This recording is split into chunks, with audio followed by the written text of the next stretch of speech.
Très bien. Donc, bonjour à tous. Je vais commencer du coup à parler en anglais. Et puis après, je switcherai en français pour la partie plus technique. So, here is what we are going to talk about. First, we are going to talk about the company, CGI. Then, I'm going to present you the context of our project. In the section 3, we're going to talk about our methodology of work.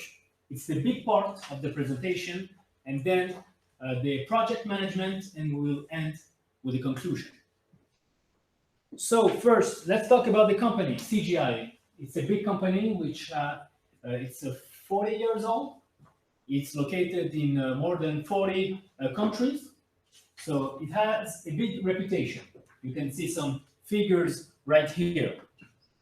Actually, it's for those of you who don't know CGI, it's a digital IT service company.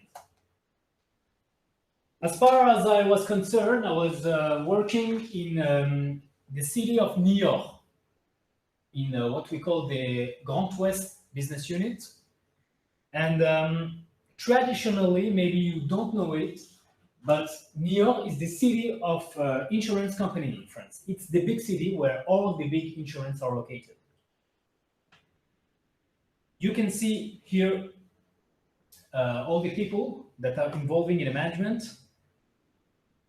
And I can tell you that most clients are insurance companies. You can see here, they are very diverse, but insurance companies are most of our clients in New York. And it has its importance for the project because I had to choose one project. And since insurance companies are most of our clients, I try to make a project for them. Within our entity in New York, there is an artificial intelligence lab that was created in 2018. Our ambition is to make a center of expertise and to allow all the people involved in this lab to have better competence in different fields, for example, in image recognition, in language processing, in robotic process automation, in data science. Actually, we have no limits. So we make some proof of concept, POC, prototype, so that we can show our clients what we are able to do. Here is 3 examples of projects that we have made. First, you can see the visitor project. The visitor project measure the impact of waiting room behavior on the outcome of an appointment with a consultant to propose commercial rebounds or improve customer satisfaction. Then you can see the anonymization project. Here we have a lot of documents, scanned documents in compliance with the RGPD, and we try to anonymize them. And then we have the signature project where we detect the signature on a document. And I had the opportunity to participate in all these 3 projects. Here you can see where I am in the team. I'm here, and Mark is my tutor. Then I'm going to present you the context of our project. Je vais basculer en français. Il a fallu réfléchir du coup à un projet à proposer au client. C'est toujours ce qu'on fait au sein du lab. Donc j'ai dû réfléchir à un scénario. Et j'ai pensé à un scénario classique qui arrive tous les jours en France et qui vous est probablement aussi arrivé, le cas de l'accident. On fait un accident, le constat, l'assurance qui envoie éventuellement un expert pour avoir son avis, faire une estimation des coûts. Ce processus que vous voyez là, c'est un processus traditionnel. Mais il a l'inconvénient de coûter de plus en plus d'argent aux compagnies d'assurance. Pour différentes raisons, je pourrais vous en citer 2. Ces différentes étapes, entre chacune de ces étapes, on va avoir 4-5 jours. Ça fait perdre du temps au client, ça baisse la satisfaction client. Donc on perd de l'argent. Mais aussi, un processus comme ça, ça ouvre la porte aux fraudes. On a beaucoup de fraudes dans l'assurance, et ça aussi, ça leur fait perdre beaucoup d'argent, mais on va y revenir dans une seconde. Donc pour vous résumer un peu tout ça, nous à CGI, donc je suis ici, on a pour client compagnie d'assurance qui, elle, a pour client un assuré qui a fait un accident. Donc nous, on va faire une application à la suite de notre projet de recherche. Le client va pouvoir prendre en photo le dommage sur sa voiture et il va avoir une estimation du prix de la réparation. D'où notre problématique pour notre projet qui est donc avec quelle précision pouvons-nous prédire le coût de réparation d'une voiture qui est endommagée. Et cette problématique, on va la voir pendant tout notre projet, c'est ce à quoi on va tenter de répondre. Simplement, on est parti du postulat qu'on allait faire ce qu'on appelle de l'apprentissage machine, en anglais le machine learning. Mais il faut d'abord qu'on se pose la question de est-ce que c'est adapté à notre projet. Rapidement, pour rappel, on a vraiment un slide, qu'est-ce que le machine learning? C'est une sous-partie de l'intelligence artificielle. Et dans le machine learning, on a le deep learning. On va faire du deep learning. Et on fait donc du machine learning aussi. Le but, ça va être, lorsqu'on ne peut pas coder manuellement quelque chose par les processus traditionnels de programmation, on va donner une grande quantité de données à notre algorithme et lui va apprendre lui-même. C'est ça le machine learning. Par exemple, je vous ai mis un exemple là. Vous avez votre boîte mail. On veut classer les spams et les non-spams. Alors on pourrait y aller d'un processus traditionnel. Regardez dans les mails, s'il y a le mot promotion, publicité, on va dire que c'est spam. Il y a une autre manière de faire, la manière machine learning, où on va donner tous ces mails, on va lui dire ça c'est un spam, ça c'est pas un spam. L'algorithme va apprendre le pattern et il va être capable, après, lorsqu'on lui donnera un nouveau mail qu'il n'a jamais vu, de lui dire ça c'est un spam, ça c'est pas un spam. Donc c'est l'intérêt du machine learning. Mais seulement, ce n'est pas une méthode magique, il y a des inconvénients. Il y a des inconvénients et il faut qu'on en soit conscient avant de se lancer dedans, notamment le fait que ça ajoute un degré d'incertitude. On sait moins ce qui se passe en machine learning que lorsqu'on fait de la programmation traditionnelle où on code tout nous-mêmes. On sait exactement ce qui se passe dans ce cas-là. Là, on sait moins ce qui se passe, mais seulement pour notre projet, c'est un problème. Parce qu'on ne peut pas on ne peut pas coder avec des règles une estimation de coût. On ne peut pas lui dire si tu as cet angle-là sur la voiture, si tu as ce dommage-là, si tu as ce modèle de voiture-là, ça serait trop long. Donc c'est pour ça qu'on fait du machine learning, on lui donne toutes ces données et lui-même apprend tout ça. Donc oui, le machine learning convient à notre problème. On va ensuite rentrer dans la section 3 qui est notre méthodologie de travail. Donc, comment nous y sommes-nous pris? Nous avons suivi la méthodologie CRESP-Diem qui a été faite par Scherer en 2000, plusieurs phases.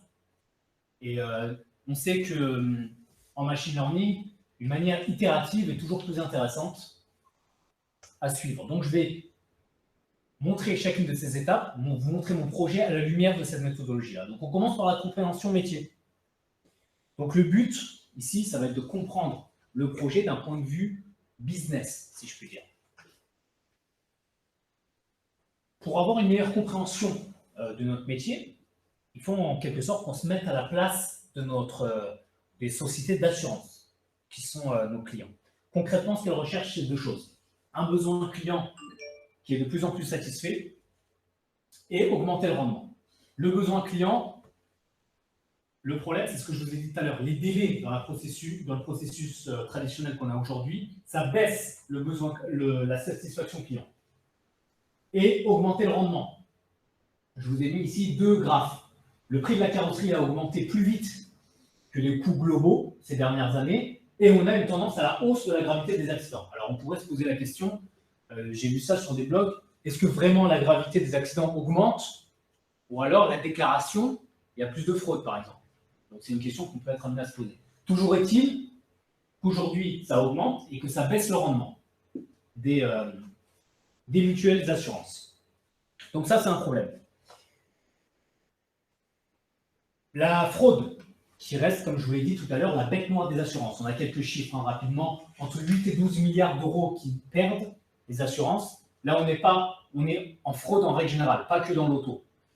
Par contre, dans l'auto, on a 42 000 sinistres frauduleuses, 3 fois plus qu'en 2003. Et là, ce chiffre-là, je l'ai pris du cabinet Accenture de 2018. 5 à 10% des sinistres, pour ces 5 à 10%, on verse des indemnisations faute de preuves. Mais il peut y avoir une fraude potentielle. Donc ça fait beaucoup d'argent perdu quand même. et 55% donc, des assureurs qui se plaignent des méthodes qui aujourd'hui trouvent désuètes, obsolètes, et 76% d'entre eux qui réclameraient éventuellement de nouvelles méthodes. Donc nous, on s'inscrit là-dessus, avec cette application-là. Donc quel est l'enjeu business? Elle est multiple. On va éviter les comportements abusifs, je vous l'ai dit tout à l'heure, la fraude. On va raccourcir les délais d'acceptation de l'assurance, augmenter l'expérience et la satisfaction client, tout en augmentant le rendement, donc on a les deux volets, contenir les coûts et établir de nouvelles relations de coopération avec l'écosystème. Et on va permettre, donc ça c'est un article qui m'a été communiqué par M. Koundou, on va permettre aux ressources humaines de se concentrer davantage sur la résolution de problèmes plus complexes et donc d'augmenter les engagements de service. Donc oui, le besoin il est là. Seulement, faire la compréhension métier, c'est aussi nous rendre compte des challenges auxquels on va être confronté. Et ils vont être nombreux les challenges. Ils vont être notamment le fait que lorsque le client va prendre en photo sa voiture, il va la prendre dans des environnements qui vont être différents. Il va la prendre parfois en zoomant sur l'impact. Il va la prendre avec peut-être d'autres voitures derrière sur la photo. Avec la météo, on sait que la carrosserie elle est métallique, peut-être qu'il va y avoir de la réflexion. Tout ça sont des choses à prendre en compte. Mais surtout, notre plus gros challenge, c'est le fait que, comme M. Madeleine me l'avait recommandé, j'ai consulté un garagiste. Et je lui ai montré 5 à 6 photos, je lui ai dit ce qu'il en pensait. Est-ce qu'il était capable d'estimer le coût de réparation à partir de ces photos? Je ne vous cache pas que sa réponse a été négative. Il m'a dit que c'est pas possible en fait pour lui. Pourquoi? Parce que quand on a un choc, par exemple sur la calandre, il peut très bien derrière y avoir le radiateur qui est impacté. Mais sauf que sur une photo, on ne le voit pas. Et donc ça va être un gros problème pour nous. Comment est-ce qu'on va résoudre ce problème-là? Et c'est justement parce que cette tâche, elle est compliquée, cette grosse tâche d'estimer le coût de réparation, qu'on a décidé de la couper en plusieurs tâches. On a fait des sous-tâches, et vous les voyez ici. En première sous-tâche, on va d'abord faire un modèle qui va estimer est-ce que la photo, est-ce que ce qu'on a sur la photo, est-ce une voiture? Si oui, est-ce qu'elle est endommagée? Tout ça, ce sont des modèles différents. 3. Où est localisé le dommage? Ensuite, quel est le type de dégâts? Vous verrez plus tard que cette tâche-là, j'ai dû l'abandonner. Faute de données, je vous en parlerai plus tard. 4e tâche, quelle est la gravité du dégât? On va faire 3 catégories. C'est sévère, médium, moins grave. Et ensuite, ce à quoi j'ai pensé, c'est de recouper ces informations-là avec une base de données pour nous permettre de donner un prix de réparation. Donc, dans CRISP-DM, l'étape suivante, c'est l'état de l'art, qui est important pour se rendre compte de ce qui est fait aujourd'hui dans ce domaine-là. Je vous ai fait une petite frise chronologique. Vous trouverez un état de l'art plus détaillé dans mon rapport. Le travail le plus notable, il s'agit en 2013 de Jaya Wardena, qui nous a fait le travail. Je vous ai mis quelques captures ici. En gros, comment ça fonctionne? Il va prendre un modèle 3D d'une voiture en particulier. Il va prendre la photo avec le même modèle de voiture impacté. Il aura fait sur la voiture idéale, du coup, un calque pour ce qui va constituer sa vérité terrain. Ensuite, il va superposer avec le calque de la voiture endommagée. Et le but étant de minimiser la distance entre les deux calques. Si les deux calques ne se superposent pas en quelque sorte, on sait qu'il y a un dommage. Il faut quantifier ensuite ce dommage-là. Ce travail m'a permis de me rendre compte de pas mal de challenges, notamment ceux que j'ai évoqués plus tôt. Mais seulement, on ne peut pas poursuivre ce travail-là parce qu'il a utilisé des librairies 3D. On n'a pas ces données-là. Donc, je ne peux pas poursuivre avec le travail de Jaya Wardena. Mais depuis 2013, les travaux de Jaya Wardena, ce qu'on appelle les réseaux neurones convolutionnels, dont je vais vous parler ensuite, leur application a explosé dans le domaine de la vision par ordinateur. Un an avant 2013, il y a ce qu'on appelle un concours qui s'appelle AlexNet, qui est un concours de vision par ordinateur. Et jusque 2012, le gagnant de ce challenge, qui consistait à catégoriser les images, utiliser des méthodes de vision par ordinateur traditionnelles. Depuis 2012, on a eu des réseaux de neurones qui sont arrivés, et vous pouvez voir sur ce graphe-là, hop, ici, depuis 2012, le taux d'erreur a grandement diminué. C'est-à-dire que les réseaux de neurones étaient beaucoup plus performants que les méthodes traditionnelles de vision par ordinateur. Et depuis 2012 jusqu'à aujourd'hui, c'est toujours des réseaux de neurones qui gagnent ce challenge-là, parce qu'ils sont plus performants. Et du coup, c'est ce que vous voyez ici. En 2014, on a donc tout ça, ce sont des architectures de réseaux de neurones. Vous avez VGG ici, dont je vais vous parler, que j'ai exploité.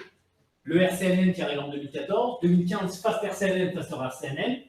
J'ai également pu consulter les travaux de Johnson, qui a utilisé les masques RCNN pour détecter les déchirures du ménisque du genou, et les travaux de Shannon pour la détection des navires côtiers, qui a utilisé la même architecture que celle que je vais utiliser, ce qui est notamment une des raisons pour laquelle j'ai utilisé VGG 16.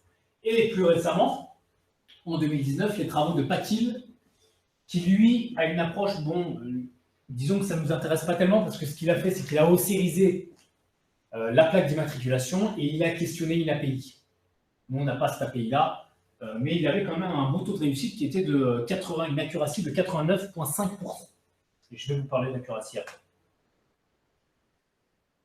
Qu'est-ce qu'un réseau de neurones en 2 mots? C'est juste pour que vous puissiez comprendre la suite de la présentation. Un réseau de neurones, c'est ça. Là, ici, vous avez différentes couches. Tout ce que vous voyez ici, ce sont des couches. Chaque rond que vous voyez ici, c'est un nœud, un neurone.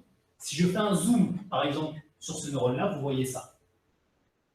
Vous voyez, donc, tout ça, c'est le neurone. Il a plusieurs entrées. Vous les voyez là, les entrées. Et donc, ce qu'on va faire, c'est que chaque neurone va faire une somme pondérée des entrées qu'il a, avec des poids, ici, qui permet de donner plus d'importance à telle ou telle entrée. Et donc, voilà, en un mot, ce que c'est que un réseau de neurones. C'est pour que vous puissiez comprendre la suite. On rentre ensuite dans notre phase compréhension des données. Une phase pendant laquelle on doit regarder en profondeur nos données, la qualité de nos données. Nous, il s'agit d'images. D'images que l'on a connectées et collectées dans la phase de préparation de données. Je vais vous montrer en un slide les données qu'on a pu collecter. Donc, on a besoin de 3 jeux de données. Des images sans voiture, des images avec des voitures non endommagées et avec des voitures endommagées. Images sans voiture, ce n'est pas un problème. On a utilisé le jeu de données Caltech avec 30 000 images. On n'en a gardé que 29 000. On a enlevé 9 catégories parmi les 257. Pourquoi? Parce qu'il s'agissait par exemple, de tracteurs, d'engins, d'objets qui peuvent être assimilés à des voitures. On ne veut pas ça.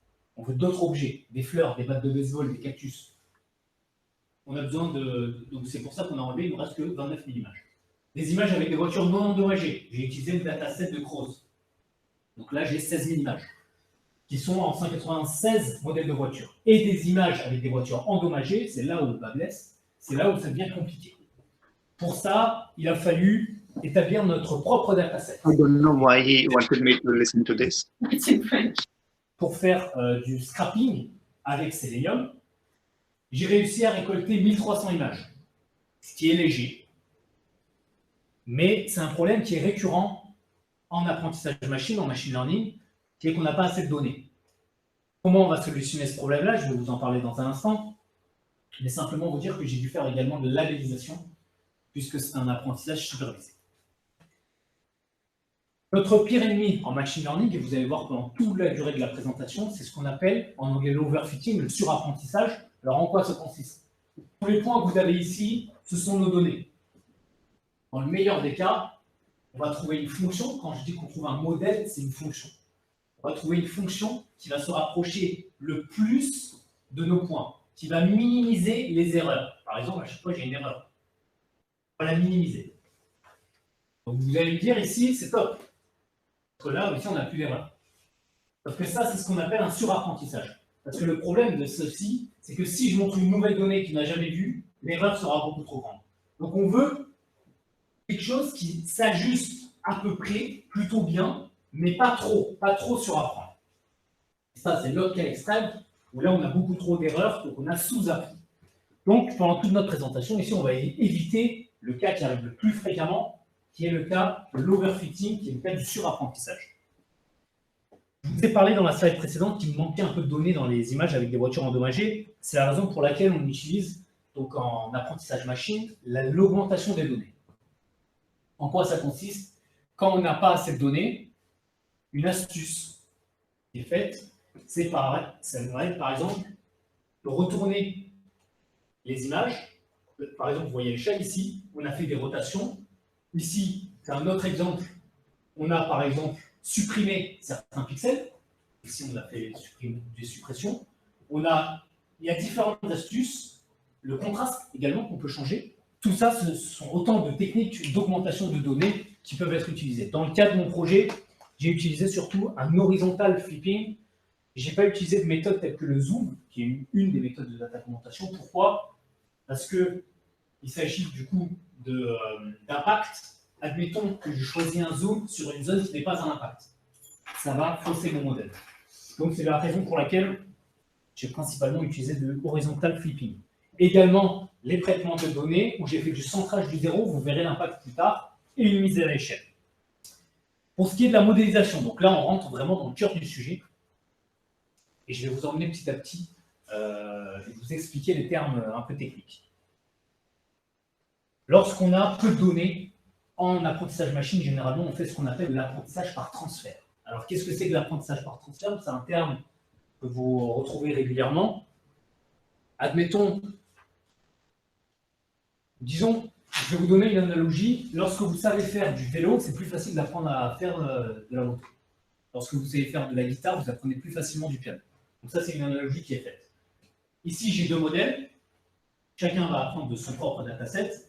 C'est une approche traditionnelle. Ici, une approche de transfert learning. C'est-à-dire que j'ai un modèle qui va prendre son dataset, et moi, ici, mon modèle, il va profiter des connaissances de l'autre, plus les connaissances de son dataset. Pourquoi? Parce que si je n'ai pas assez de données là, ça ne va pas être bon. Donc, j'utilise en quelque sorte les données de l'autre, et je l'adapte à mon dataset. C'est ce qu'on appelle l'apprentissage par transfert.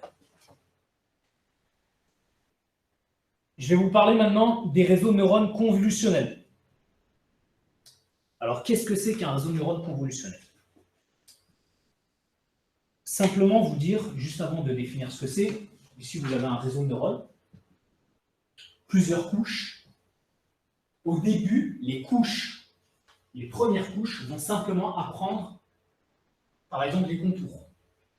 Des choses qui ne sont pas vraiment adaptées à mon problème. Plus vous allez aller profond dans le réseau, plus on va apprendre des caractéristiques, ce qu'on appelle des features, qui vont être vraiment adaptées à mon problème.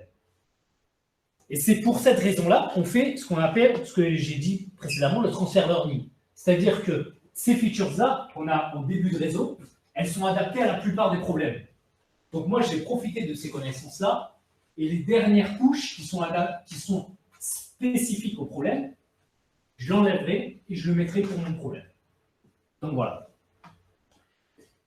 Voici le modèle que j'ai utilisé. Alors, n'ayez pas peur, je vais vous expliquer chacune de ces choses les unes après les autres. C'est une architecture VGG 16, c'est le nom de l'architecture, avec des couches convolutionnelles, ce qu'on appelle un max pooling, et je vous parle chinois, mais je vais vous expliquer tout ça. Convolutionnel max pooling, 3 couches convolutionnelles max pooling, et à la fin, on a des FC qui s'appellent des fully connected. Qu'est-ce que c'est un fully connected? C'est ce que je vous ai montré là. C'est ça. C'est-à-dire que tous les neurones sont connectés entre eux. C'est ce qu'on aura à la fin de notre réseau de neurones. On va faire ça les unes. Je vais vous montrer les étapes les unes après les autres. Alors, je prends en entrée du coup une image qui va faire 224 x 224 x 3. Ça, c'est un prérequis de mon réseau de neurones. Pourquoi x 3? Parce que c'est du RGB. Cette image-là, je vais faire ce qu'on appelle une convolution. Qu'est-ce que c'est qu'une convolution? Pour faire une convolution, j'ai besoin d'un filtre. Donc là, j'ai mon image, j'ai mon filtre. Je prends à chaque fois le nombre qui est sur mon filtre 1 fois 1 plus 0 fois 0 plus 1 fois 0, à la fin j'obtiens 4. Ça, c'est ce qu'on appelle une convolution. Qu'est-ce que je fais ensuite? Je décale d'un nombre qu'on appelle le pas, en anglais stride, mon filtre. Et je fais comme ça sur toute l'image. Si bien qu'à la fin, par exemple pour ce chiffre 3, j'obtiens ça. On a différents types de filtres. On a des filtres pour dessiner les contours, on a différents types de filtres. Donc là, ce filtre-là, il fait ça. Ça, c'est ce qu'on appelle une convolution. Et du coup, ce que vous voyez ici, c'est ce qu'on fait. On fait une convolution avec 64 filtres de convolution. C'est pour ça d'ailleurs que vous passez 3 à 64. Convolution, ensuite un max pooling. Un max pooling, qu'est-ce que c'est? Hop, c'est simplement, je prends la valeur maximale. Vous voyez ici, 1, 5, 6, je prends le 6. 2, 4, 7, 8, je prends le 8. Et pourquoi faire ça? Ça réduit la dimension de mon image, en fait. Donc je fais ça, max pooling, ici, pareil. Max pooling, après chaque couche de convolution, on a ce qu'on appelle un ReLU, qui est une fonction d'activation. C'est très simple comme concept. Hein. C'est simplement que toutes les valeurs qui seront négatives, je les rends à 0. Toutes les valeurs autres, je les garde telles quelles. Ça permet d'éviter d'avoir des valeurs négatives. Donc, voilà, notre réseau VGG16, que je vous ai présenté ici, c'est simplement ça. C'est-à-dire que tout ça, ça va être ce qu'on appelle la partie convolutionnelle de notre réseau. Ça, c'est un réseau de neurones convolutionnel. C'est la partie convolutionnelle de notre réseau de neurones. Ici, c'est la partie fully connected.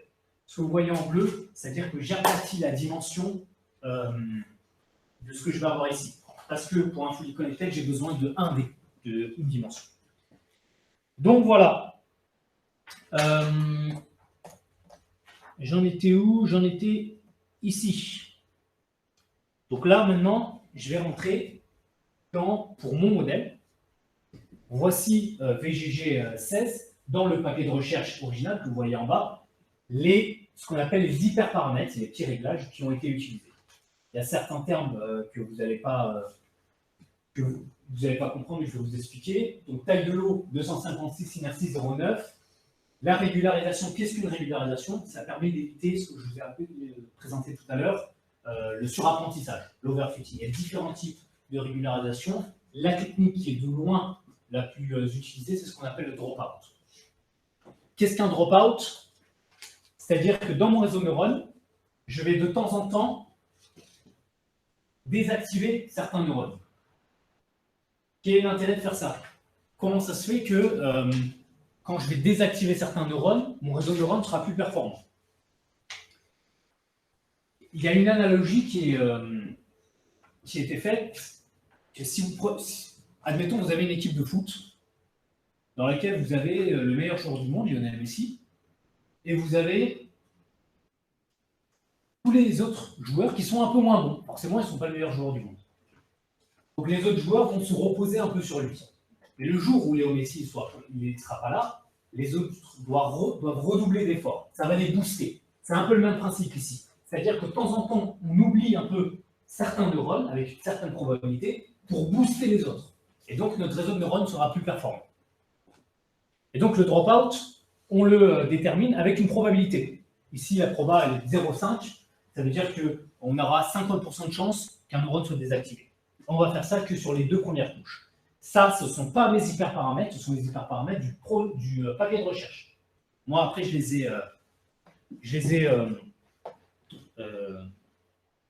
ai mis à ma guise. Le taux d'apprentissage. Qu'est-ce que le taux d'apprentissage? Le taux d'apprentissage, je vous ai fait une slide là-dessus, en anglais learning rate.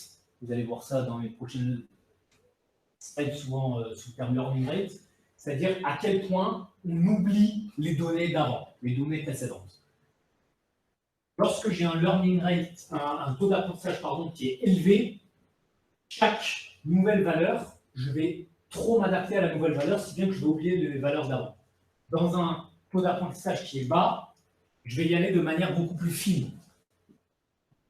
Donc voilà, on veut un taux d'apprentissage qui est suffisamment bas pour converger, mais suffisamment élevé pour pas que ça prenne des années à entraîner.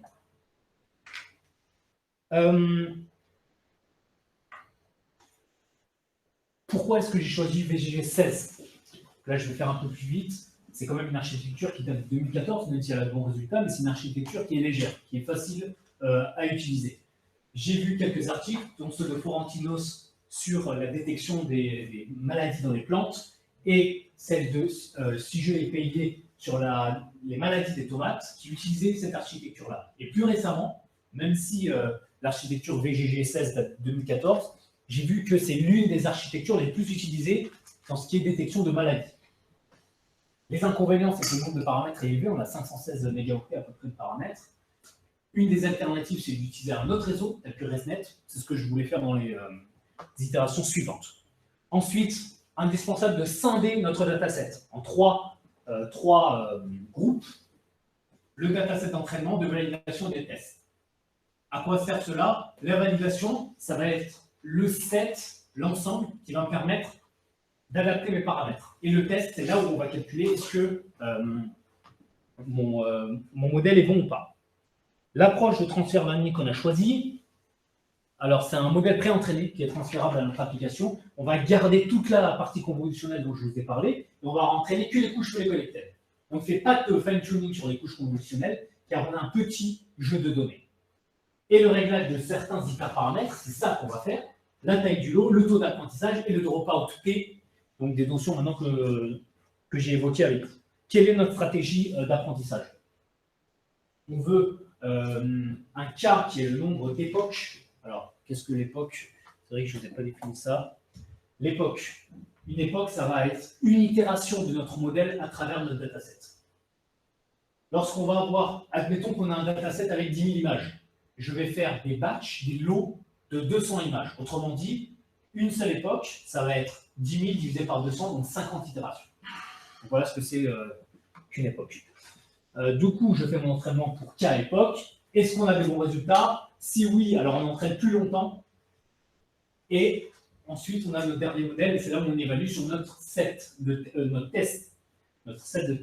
Si on a de mauvais résultats, on entraîne à nouveau pour K époque. Donc, nos tâches, nos différentes tâches, je vais commencer avec la tâche la reconnaissance de la voiture. Donc, qu'est-ce que j'ai fait ici? J'ai fait mes premières expériences avec mes propres valeurs. 64, le taille de l'eau, le taux d'apprentissage 10-6, la mise à jour qui est là 10-3. Et j'ai obtenu ce graphe-là, qui est la perte, si vous ne voyez pas, mais c'est la perte. Quand j'ai vu ça, je me suis dit quoi?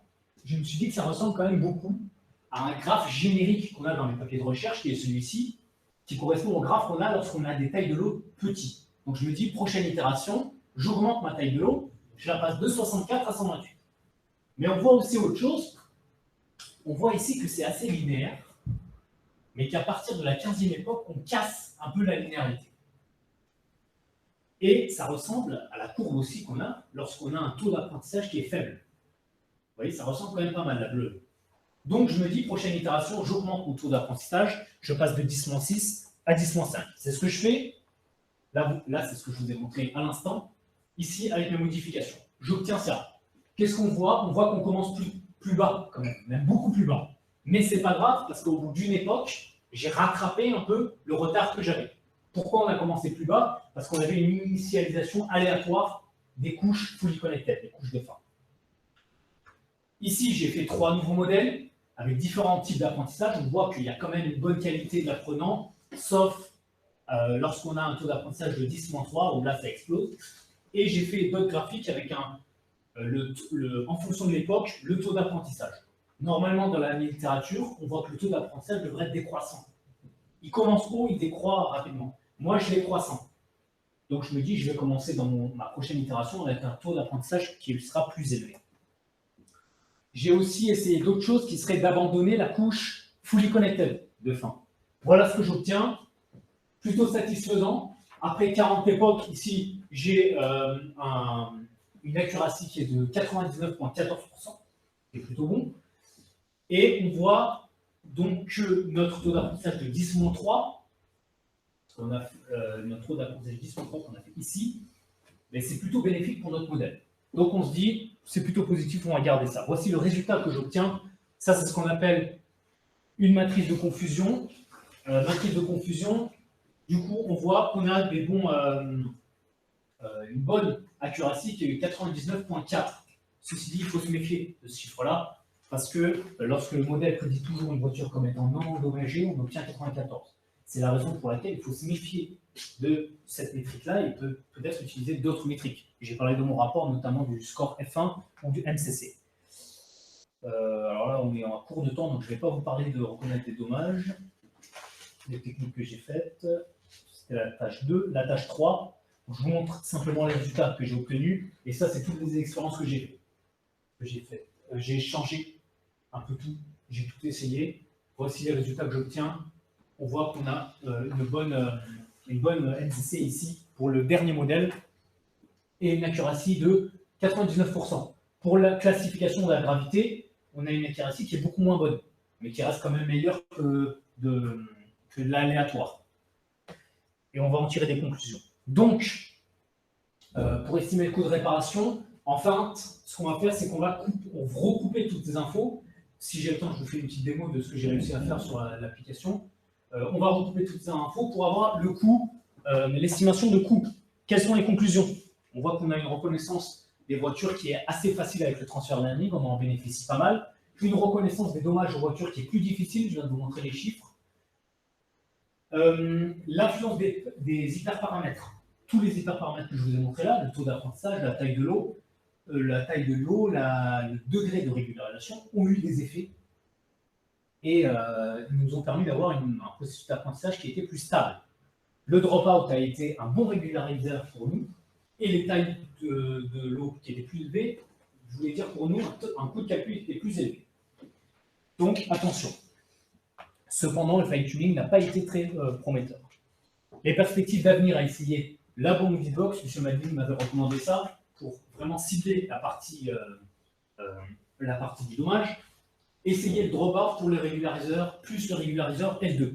J'en ai pas parlé là, faute de temps. Ce sont des hyperparamètres, encore une fois. Voyons ce que ça donne. Je vous montre une démo, mais avant, il faudrait que je vous parle de la gestion de projet que j'ai utilisé. Donc, un cycle en spirale que j'ai commencé donc, avec tout d'abord la détermination de mes objectifs. Quels étaient mes objectifs? Pour chacune, c'est un processus itératif. Par exemple, pour la tâche 1, elle était d'obtenir une accuracy de minimum 95%. Pour la tâche 1, on l'a remporté au la main. Ensuite, l'identification et réduction des risques, où il faut anticiper les problèmes qu'on a. Par exemple, on n'a pas beaucoup de données. Comment faire? On a anticipé avec l'augmentation de données dont je vous ai parlé tout à l'heure. Les développements et tests, qu'on a intégré bien sûr les tests, puisque à chaque fois qu'on a intégré un nouveau modèle dans l'application que je vais vous montrer, on a dû faire des tests pour pas que ça casse tout ce qui était déjà en place et la planification de l'itération suivante. Je vous ai mis dans mon rapport, donc j'ai utilisé GitHub pour découper les tâches. Et puis le bilan, un bilan professionnel avec une mise en pratique des connaissances acquises. J'ai appris notamment les technos JavaScript Ajax, ça m'a permis de mettre en application ce que j'ai appris dans le master et à l'UNRIR. J'ai pris confiance en moi sur ces notions-là. J'ai goûté aussi au projet de recherche et je trouvais ça très intéressant. Ça ouvre l'ouverture, ça ouvre l'esprit. Les problèmes rencontrés, disponibilité des données, évidemment, c'est un problème qu'on est récurrent en apprentissage machine, et quelques connaissances qui me manquaient, mais que j'ai réussi à combler. Et je finis par ma petite démo. Oui, tout à fait. Oui, Oui, c'est intéressant. Oui. Il y a le timing, on n'est pas. Partage l'écran, à ne pas mettre en ligne, c'est pour ça que je te ne demande. pas mis en ligne. Ok. Alors, là, je vais Oui. Je vais enlever présenter maintenant. C'est son tuteur. Non, c'est je vais ça.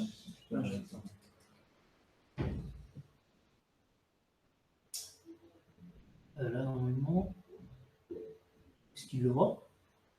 Ouais, c'est la bonne. Vous voyez ça? Il voit ça comment? Yeah. No compare this first demo, and he asked what is the size of a final model. The size of the final model? Ouais. Sur le VGG16, I think. c'est en nombre de couches, vous voulez dire? Yeah. On profite le temps que la question arrive pour Je vais vous faire une petite démo. Du coup, vous excuserez le design, hein, c'est un site que j'ai fait.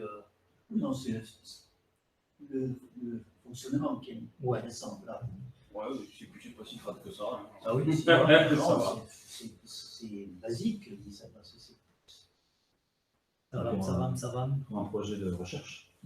c'est fait pour être. Moi, je l'ai fait en montré. quelques jours. Ça, hein. C'est un POC. C'est un POC. c'est un pur. C'est un POC. Ça va, je sais. Non, c'est pas du tout Internet. Donc, hop. Donc, je montre mon image, j'upload. Donc là, le modèle est en train de tourner. Voilà. Ouais, ça fait l'estimation. Et j'obtiens du coup, pour chacune des tâches, oui, c'est une voiture, la voiture est endommagée. Le dommage, donc là, voilà, ça c'est dans le processus de labellisation, il fallait faire attention à ça. Cette zone-là, vous considérez que c'est le côté ou le devant. Ça, il faut faire attention à ça quand on labellise. Là, ici, on considère que c'est devant, parce que la labellisation est faite comme ça. La sévérité est moyenne, et le coût de 1680, c'est avec une base de données que j'ai faite moi. Donc, parce qu'on n'a pas les données. Donc, j'ai estimé que pour ce modèle de voiture, cette partie-là coûtait 1680. Donc voilà, pour la démo. Je vous remercie de votre écoute et évidemment, j'attends vos questions. Merci beaucoup.